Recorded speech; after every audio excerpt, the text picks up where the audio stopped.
ओम शांति। आज 12 मई 2021 के मधुर महावाक्यों को हम विशेष बातों के रूप से रिवाइज करेंगे। तो ये है हमारे सामने आज के मुरली की कुछ विशेष बातें। कर्म क्षेत्र पर आत्मा क्या करती है? आत्मा कहती है आत्मा का नाम आत्मा ही है। आत्मा शरीर में आती है तो शरीर का नाम रखा जाता है। यहाँ खेल चलता है, आत्माओं की दुनिया में खेल नहीं चलता। जहाँ आत्माएं रहती हैं वहाँ सूर्य चांद नहीं है। ड्रामा का खेल नहीं चलता है। रात दिन यहाँ होते हैं।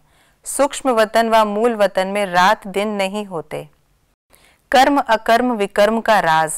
कर्म तो करना ही है, ये कर्म क्षेत्र है। मनुष्य अच्छे कर्म भी करते हैं, बुरे कर्म भी करते हैं। सतयुग त्रेता में अच्छे कर्म होते हैं क्योंकि वहाँ 5 विकार रूपी रावण का राज्य ही नहीं। सतयुग में जो मनुष्य कर्म करते हैं वह अकर्म हो जाता है। झाड़ का ज्ञान।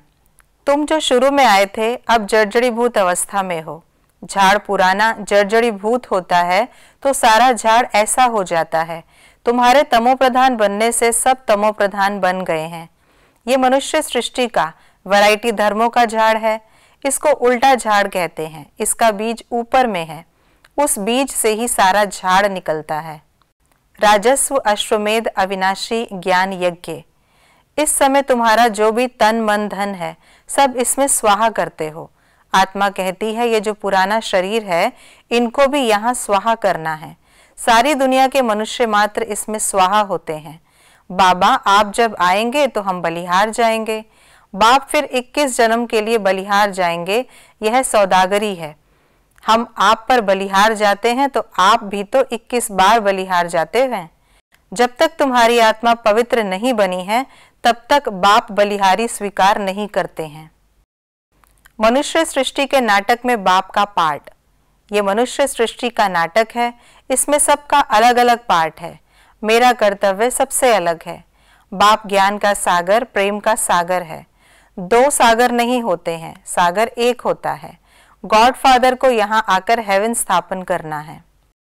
मुझे याद करो। याद से क्या फायदे हैं वो बाबा ने बताए। याद करने से ही तुम पावन बनेंगे। पावन बनने के सिवाय तुम मुक्ति धाम में जा नहीं सकते हो।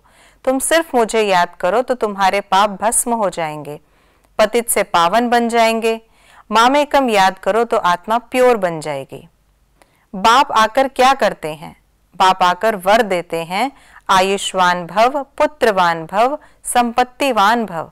सुख का वर्षा देते हैं। तुमको आकर पढ़ाते हैं जिस पढ़ाई से तुम देवता बनते हो। ब्रह्मा द्वारा तुमको बाप अपना बनाते हैं।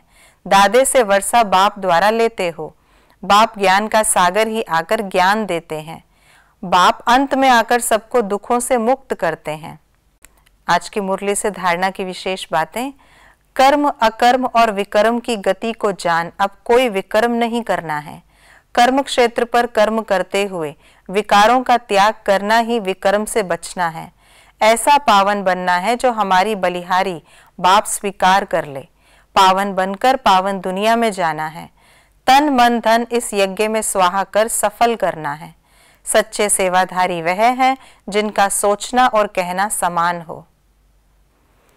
आलस्य की निशानियां और उससे मुक्ति पाने की युक्तियां। वर्तमान समय माया का वार आलस्य के रूप में भिन्न भिन्न तरीके से होता है। सोचेंगे, करेंगे, कर ही लेंगे, हो जाएगा, ये सब आलस्य की निशानी है।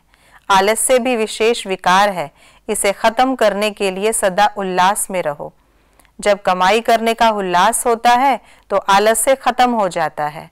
इसलिए कभी भी उल्लास को कम नहीं करना।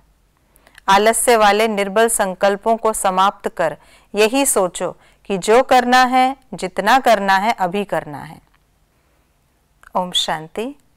ज्ञान सागर बाबा ने ज्ञान रत्नों से हमारी झोली भरी और आज के मुरली के विशेष बातों को हमने रिवाइज भी किया।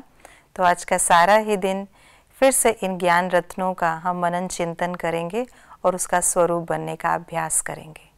ओम शांति।